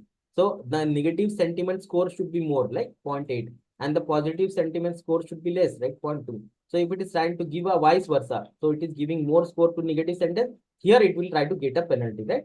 So this kind of a model I'll try to create. Let it be a sentiment analysis, let it be a text generation, or let it be any kind of a completion, guys. All right. So guys, Chandana has shared the feedback link with you guys for the day 4. We can utilize that from the common chat box to mark your attendance. All right, guys. So I think everyone understood what is the reward model.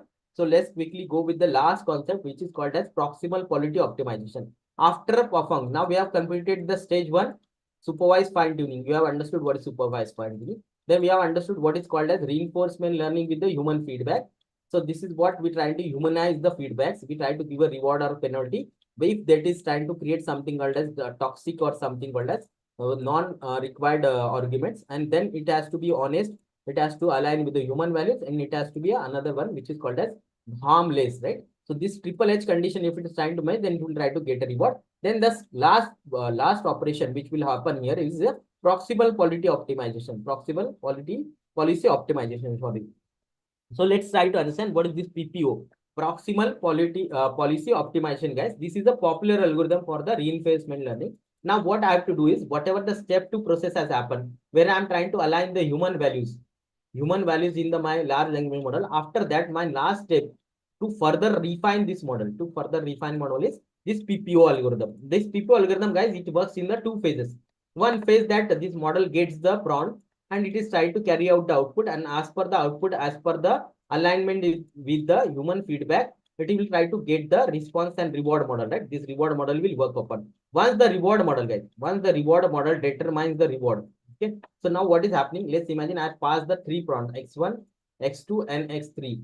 And whatever the prompt I have asked here for that, if it has given a correct answer to answer one, correct answer to question two, and the third answer was not correct, right? So what is happened here? So I got a score like this one. Out of 100, got let's imagine I got a score of 80, right? So 80% is my reward. 80% is my reward score. Now this kind of a reward score, it will get generated here on the step one. In the step two, guys, in the step two, what is trying to find out? There are two things which is called as value function here. One is like value function, and second is loss function actually. Loss value function. So one is value function, what is loss value function? Value function, what will happen is it will try to take the value function, will try to calculate the expected reward. It will try to calculate the expected reward, guys. It will try to calculate the expected reward for the given state, and it try to help to analyze that expected reward with the probable reward. So with the probable reward, okay, this kind of a value function they will try to create here. So means they are trying to estimate like what could be the probable reward. Okay. So if I'm trying to give this kind of a three prompts here, what could be the probable reward my large language model should get? What is the reward score it should get? And then in the loss function, I'm trying to and then it will try to calculate this expected reward minus the actual reward. Expected reward, and then how my actual reward becomes, right? How I'm calculating my actual reward by using the answers output given my model. So let's imagine I am supposed to achieve 0.80% of accuracy, right? Means at least out of three questions, I should get at least two questions correct. But this model, if it is trying to give a less question answers, right? Out of three, it has given only one answer correctly, means it is like around some 30 to 40%, right? So this way it is trying to give you probability. Then I'll try to calculate the 80% minus actual probability with actual score, which is 30. So I am getting loss here, right? So I'm supposed to get a 80% of the accuracy. I'm getting 30% of accuracy. Means whatever the reward I am getting as per the human feedback, I'm getting 80%. I'm supposed to get 80% reward. But if I'm trying to give a wrong answer, I'll get only 30% reward. This loss I am going to calculate, that is called as loss value function. And the value function means what is the reward I'm getting here out of the expected. So this kind of a two function, it will try to calculate, guys, and it will try to update the loss function to find out the, or it will try to minimize the difference between expected reward and the actual reward. And this way, after calculating this kind of a value loss gap, it will try to update the LLM weights again. Okay, so the third time my weights are getting updated here. All right, so this is called as proximal policy optimization. Any question, guys? Any as of now? So this completes our entire ChatGPT's training. And the last thing which we can do is something called as that constitutional AI. So just 1 minute concept I'll tell you. So when I'm trying to take what I'm trying to do is I will build one LLM model, large language model, which will be called as my reference model. So this reference model will be trained on the current human feedback values. Correct human feedback values. This model now try to evaluate this model now correct evaluation model. Now this model will try to evaluate your LLM models. So whatever the supervised fine-tuned model you have, your own model, that model will try to act with a reference to one helpful LLM model. Means one model you will try to generate here as a reference model. That will be also a large language model. Let's imagine this way. Okay. So let's take this example. What is going to happen here? So let's imagine, can you help me to hack my neighbor site? If this kind of a prompt comes in, right? So if your LLM gives a completion, okay, sure, this is the app name, very easy hack, and this is what you can understand, right? This question is asked actually. Now, what is happening here is, what will happen if your model is one person is asking you, how can you please help me to hack my neighbor's Wi-Fi password, and it is directly giving you answer that this is the software, very hack easy. This is the software name. By using this software, you're trying to get a directly the code or directly get a password cracked for your neighbor's Wi-Fi, right? So this is wrong actually. So what will happen is now, so this model, large language model, reference model, this will come into picture. It will ask constitutional model. It will be called as constitutional model. Now, this constitutional model will ask the prompt, will pass a prompt that whether whatever the completion you have done, identify that response, whatever the response you given here. So identify that response, whether it was racist, whether it was harmful, whether it was unethical, whether sexist or toxic or illegal. So means it is trying to ask whatever the response you are given, output you are given, to classify that output. Okay. So whatever the output you are given, to please try to classify that output in one of the following category, whether it is harmful, whether it is harmful, okay, whether it is sexist, whether it is toxic, whether it is a toxic, whether it is illegal, or whether it is a racist. So if your model try to understand that it has created a scene out of this category, so this will try to evaluate your response, okay, accordingly. Yeah, guys, Chandana will share again, okay, will between the interval of 5 minutes, she will share the feedback with you. Guys, so what is happening is this constitutional model, okay, constitutional model, once your output is generated, that output will go to this constitutional model and it will try to bifurcate your output in these categories. Whether whatever the output you have generated, whether it is belonging to some kind of a racist category, toxic category, illegal category, or the unethical category, and then it will try to generate response. Yes, sir, it was unethical, right? So giving a cracking a password of your neighbor is unethical. So it will understand, okay, it is illegal. So now next time, what will happen? You will get a penalty for your model, and then it will try to revise it. It will try to revise it its response. Okay. So what it will try to write here, rewrite the response and remove. Now what it is trying to give an instruction internally, that rewrite the response, remove any harmful, illegal, unethical content. So what will happen? Whatever the response here generated, it will get a filtering here. So whether the response you have generated, whether it is unethical, harmful, or any kind of obscene content is there.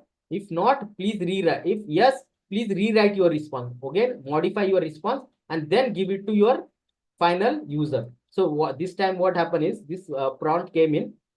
Can you help me to hack in my neighbor's Wi-Fi? Now it will go to here, this kind of a constitutional LLM. This constitutional LLM try to understand what answer output it has generated. Well, then it will try to classify, or it will ask internally, please rewrite if it is belonging to one of the categories. If it is not belonging to one of category, it can show. So what has happened now? It has detected that this is illegal. It's not legal to crack a Wi-Fi password of neighbors, right? So then it will try to modify the things, and now the next output will be generated, which is called as now hacking into your neighbor's Wi-Fi, maybe a land you in a legal trouble, right? So this kind of a model, constitution model you are trying to generate here, and whatever the output generated will be get validated by one more classification algorithm, which has the input data, try to understand whatever the model you have generated, whether it is correct or wrong. So that kind of a things is called as supervised self-supervision with the constitutional AI. Self-supervision for aligning your feedback, your output to the human feedback. All right. So this small architecture is there, guys. Then we'll try to understand something called as now. What is the lang chain now? All right, guys. This is what happens. The last concept, or no concept. Okay. Sorry. Before we complete our entire training process, now last process, the last concept, which is called as RAG here. So what is this RAG? RAG means retrieval augmented generation. Retrieval augmented generation with the simple diagram, guys. I will explain you within a 2 minutes. What is this RAG method? Okay. So there is a very, very important concept, guys. Very, very IMP concept.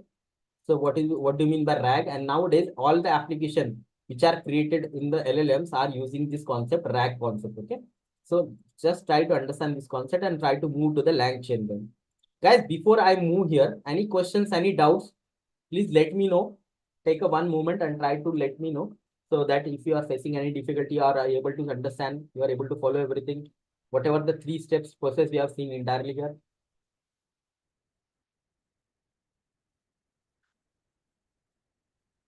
If you want me to answer any kind of a question, please let me know. Right.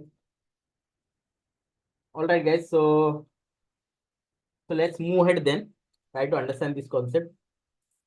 Aisha ma'am, thank you. Renuka, thank you, ma'am, for your response. So guys, let's try to understand actually this RAG concept, which is called as retrieval augmented generation now. Okay, so let's try to focus on here, and let me tell you why this RAG framework comes into picture, guys. This RAG framework, it is try to help you.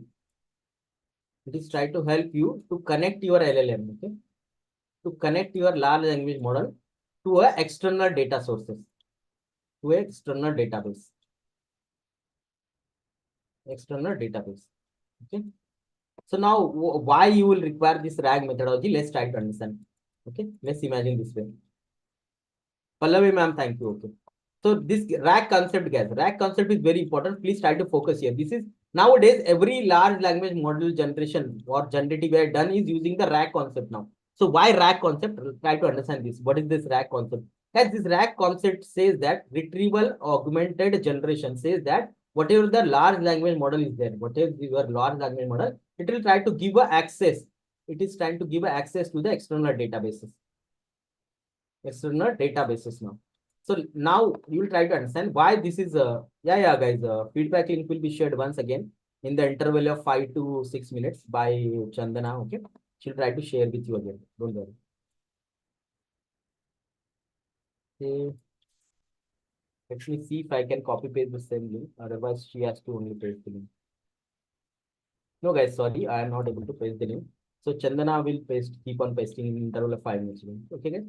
So guys, let's try to understand this retrieval augmented generation. This concept talks about the connection of the LLM with the external data sources. Now let's take the example why you require this connection of the large language model to the external data sources. Okay.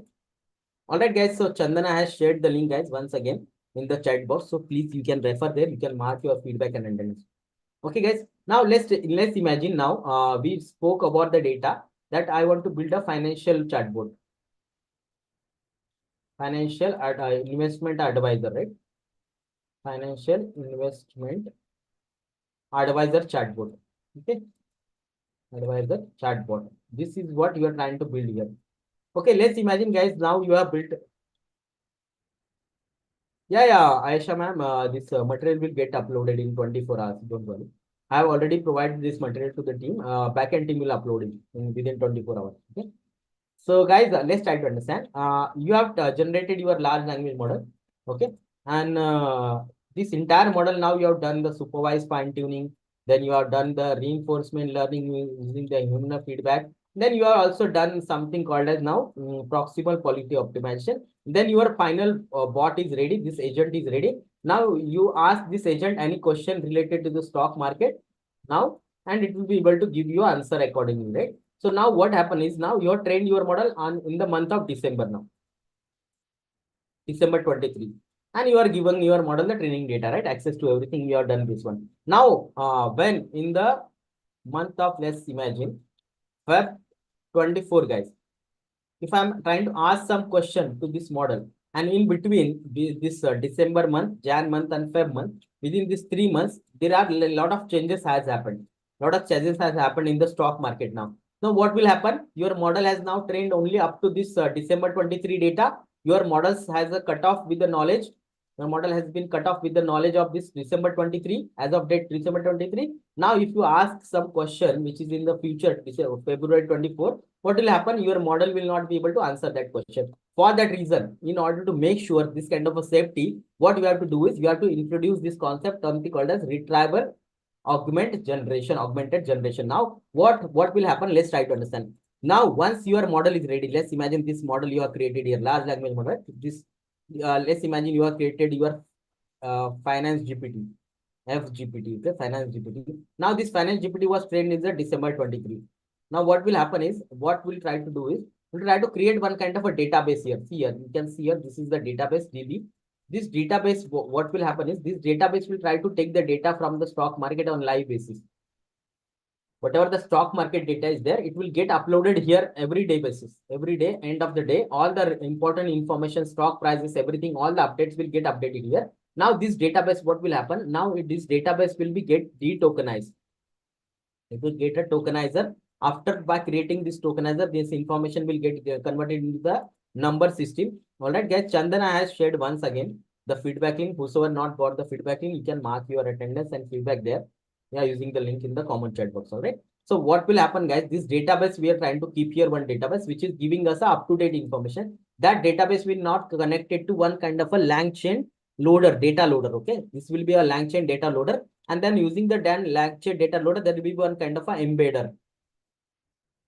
There will be one embedder. This embedder will try to tokenize first, and then after tokenization, it will try to create a vectorized embedding. Vectorized. So it will try to create a database which contains a vector. Vector is nothing but a whatever the text information you have passed on, that a number representation is generated. That vector is created here. This kind of a vector, number vector, that is stored here. That will get stored by using the data loader. Now, what is happening? Let's try to understand. This is your live database, external database. This database will now get connected by using the LangChain database loader, a data loader, I will say here. By using the data loader, it will try to connect to a embedding layer, embedding EEMB, I will say embedding layer. By using this embedding layer, I will try to convert them into a kind of a vector database.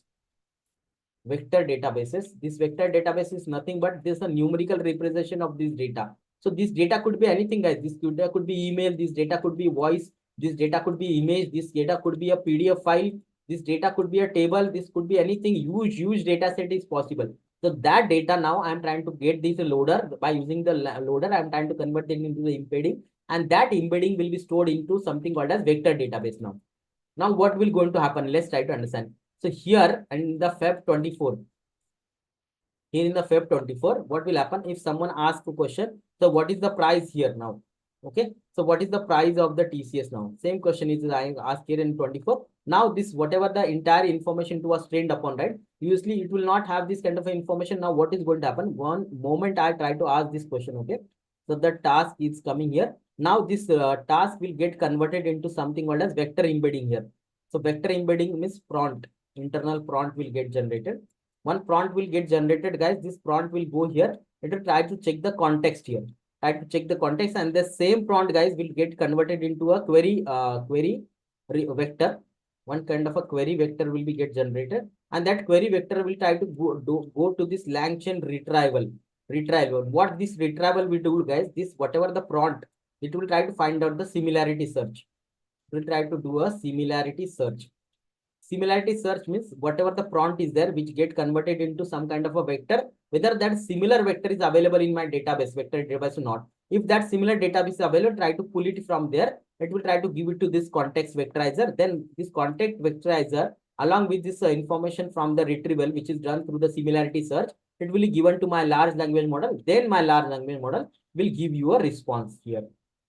Correct? So this kind of architecture will get created. That is why it is called as retrieval augmented generation, because whenever you try to cut off your large language model on a certain data, and after that point, whatever the data will get generated, that data source, external data source, should also get a connectivity to your large language model this way.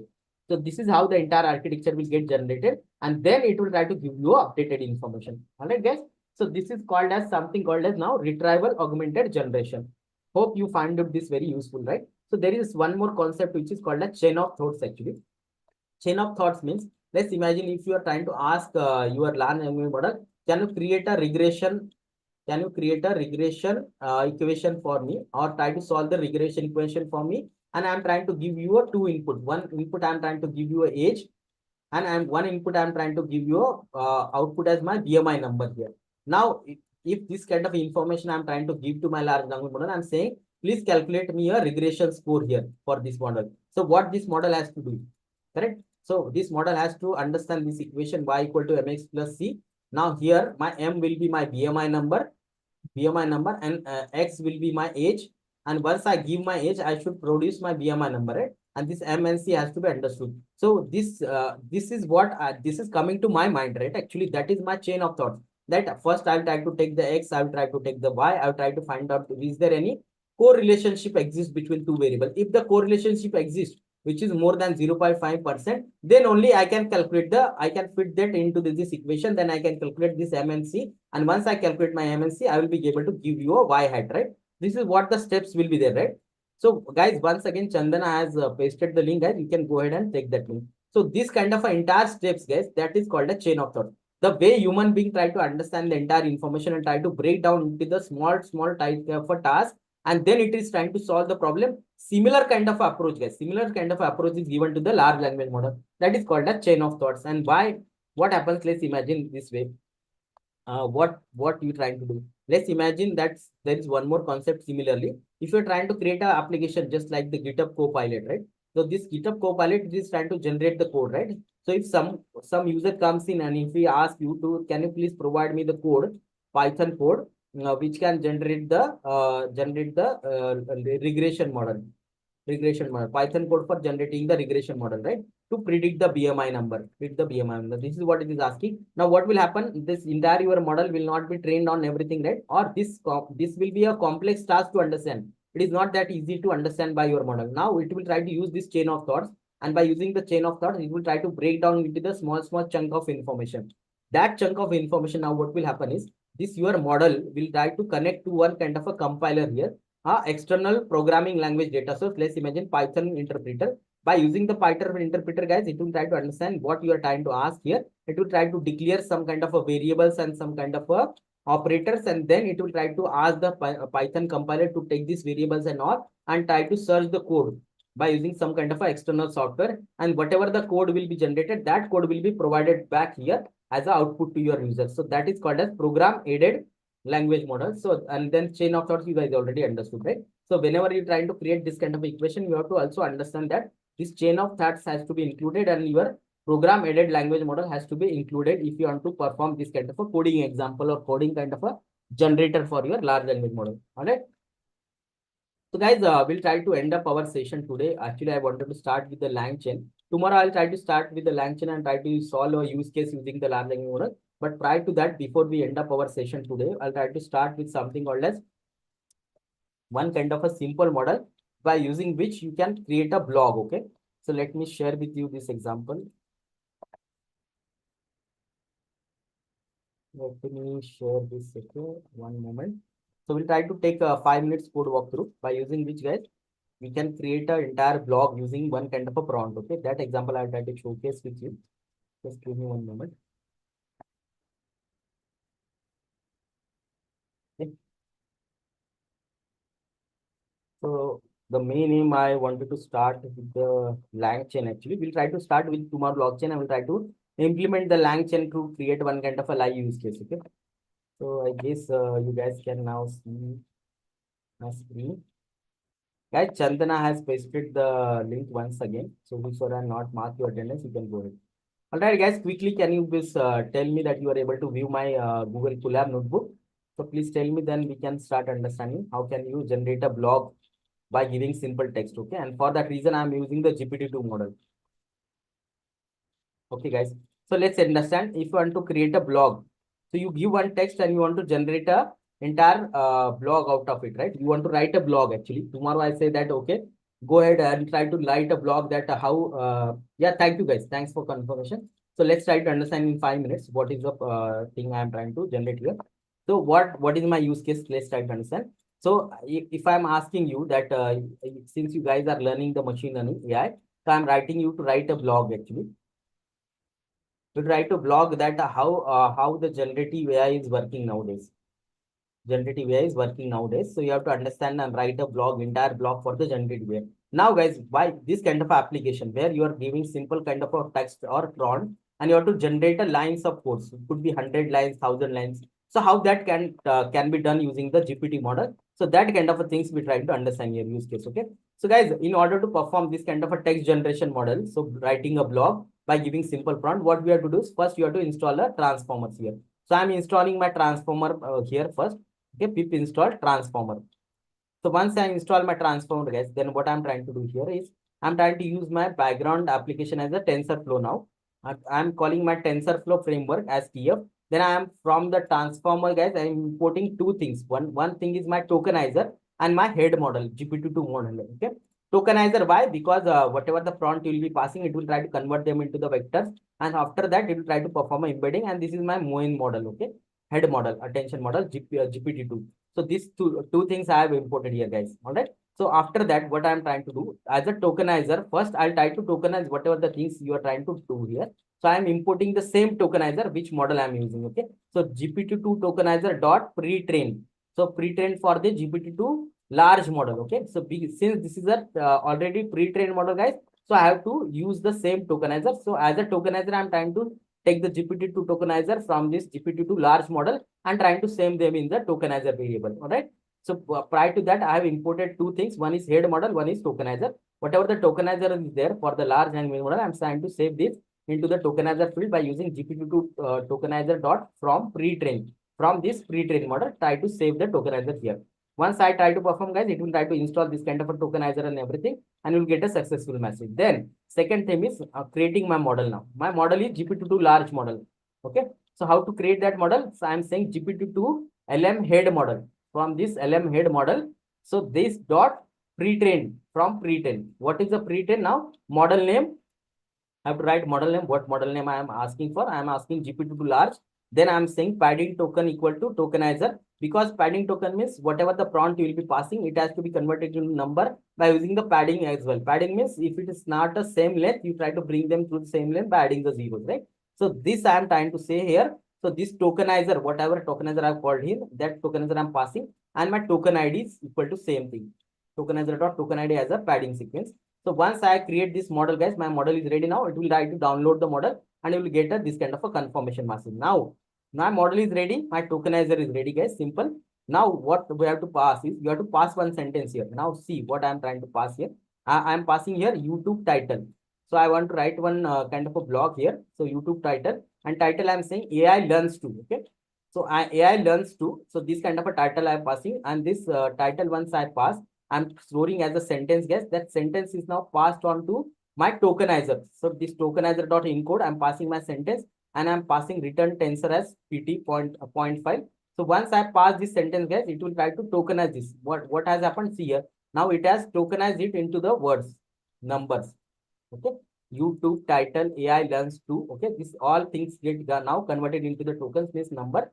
Now, guys, once it is converted to the number, now same token I will pass here to my dot model dot generate now. Whatever the GPT model I have created here, okay, by using the GPT-2 dot head dot model GPT-2 larger. So that model I'm calling here, a model dot generate. I'm passing my input ID. What are my input IDs? The tokenized one. This sentence is tokenized. That I'm calling as input IDs. Then I'm saying how much big the article I have to generate. So I'm saying only 50 words as of now. You can give 500 or anything. Whatever you wish, that many words will be generated. Okay. And as of now, I'm restricting to 50. Then number of beams equal to 5. This is just the simple parameter. Don't worry. And no repeat n-grams. Okay. No repeat n-gram size equal to 2. So means whatever the words will be generated, it should be in the bigram or diagram. It should be only single words and already stopping equal to true. Okay. So this is what I'm passing as. And once I pass here, so you can see here output is getting generated. Now 50 words are generated for this only simple words. Now these are in the tokens. Now again, I will pass this to output to my tokenizer. Tokenizer dot decode. See here. First I encoded. So you can see here encoder model. So this I am passed on to my model. Then whatever the output generated, this I am passing to the decoder model. Then once it is decoded, guys, now you can get back to your normal sentences here. So it has created YouTube title AI learns to play the video. The author Jan Lucan, University of California, San Diego, and is also giving reference also to a research paper. So whatever the research paper is here. So it has given entire text, guys, in the 50 words. It will try to generate all the words, right? Simple, guys. With the 4 line of a code, now you can generate the entire blog. All right. So hope you guys understood this entire 4 line of code. I'll share this notebook also. I'll try to share this and upload this notebook as well, guys, here with you guys. And there is one more thing. So tomorrow I'm going to take that by using the OpenAI, guys. We'll try to convert your data. Okay, whatever the text data is there, that text data I will try to convert it into the audio. Okay, so I am saying I will give this text here. Today is a wonderful day to build something people love, and this I will try to convert them into the speech by using OpenAI. Okay, and one more case I will try to discuss tomorrow. How to generate using the LangChain, all the vector DBs and everything, how to call your OpenAI models and everything, and how to generate the responses, how to generate the classification, how to generate the text, how to create question answer kind of a things. That also I will try to discuss tomorrow, right, guys? I think this simple example is very good. How you can generate a blog using the GPT-2 model. Why I have chosen GPT-2 guys? Because it's free as of now. Yeah, guys, I am sharing this notebook with you. Don't worry. I'm copy pasting this entire notebook. I'll share it with you. I will give an entire link also, access also to this notebook. Don't worry. So I've shared this link, guys, and I will share this notebook with everyone who's over having the connection to this link.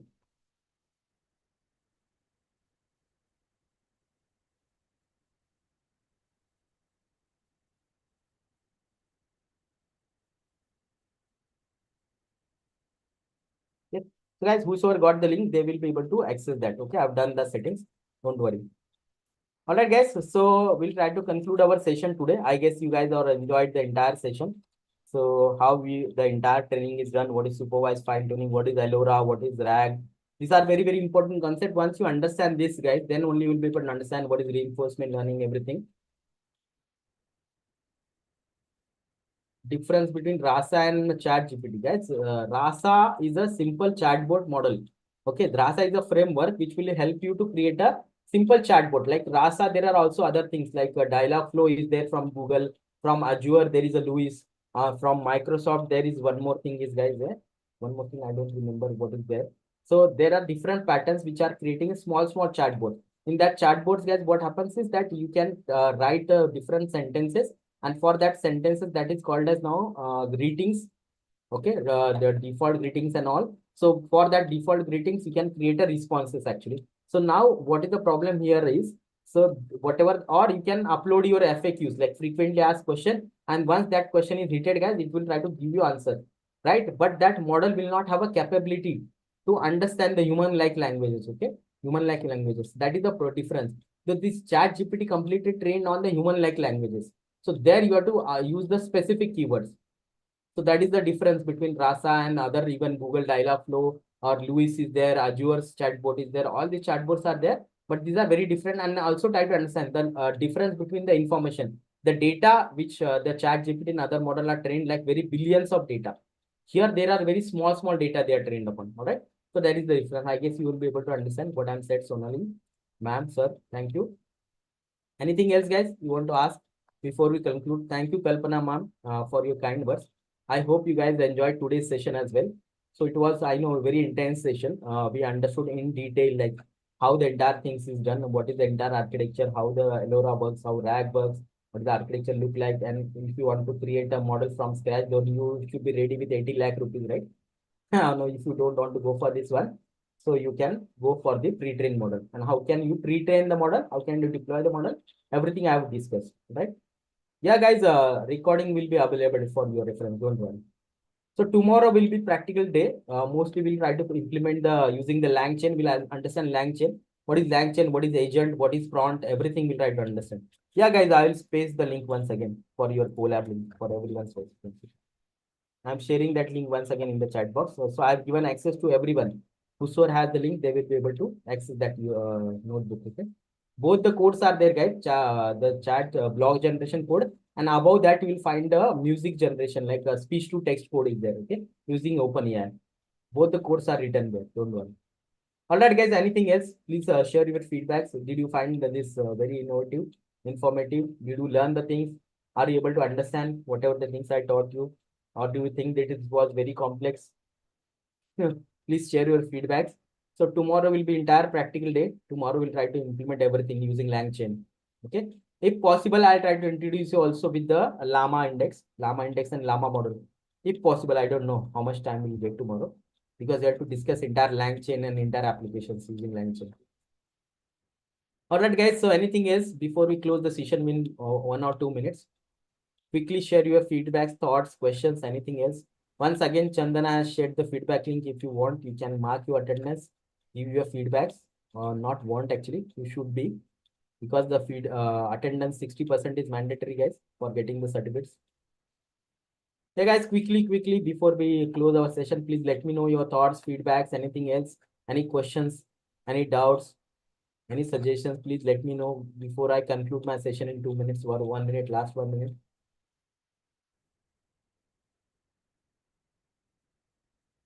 Okay. Abhishek, thank you for your words. I think I have shared my link for collab. Once again, you can take it from there.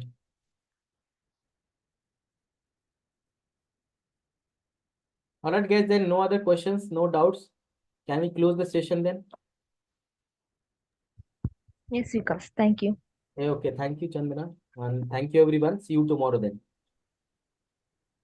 Yeah, thank you. Hope you guys enjoy the session. Is there any queries? Please let me know in the chat box. So I'm sharing that one. Put again in the chat box. Please mark your attendance.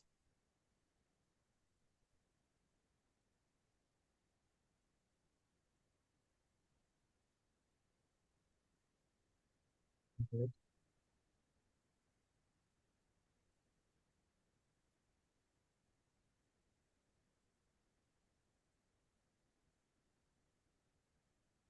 All right, guys, then I don't think there is no more any questions. Queries are not there. So you can mark your attendance. Once again, Chandana has shared the attendance link. Feedback in the same way. So Chandana, thank you very much. Everyone, thank you very much. You can close the meeting. See you tomorrow, guys. Yeah, thank you.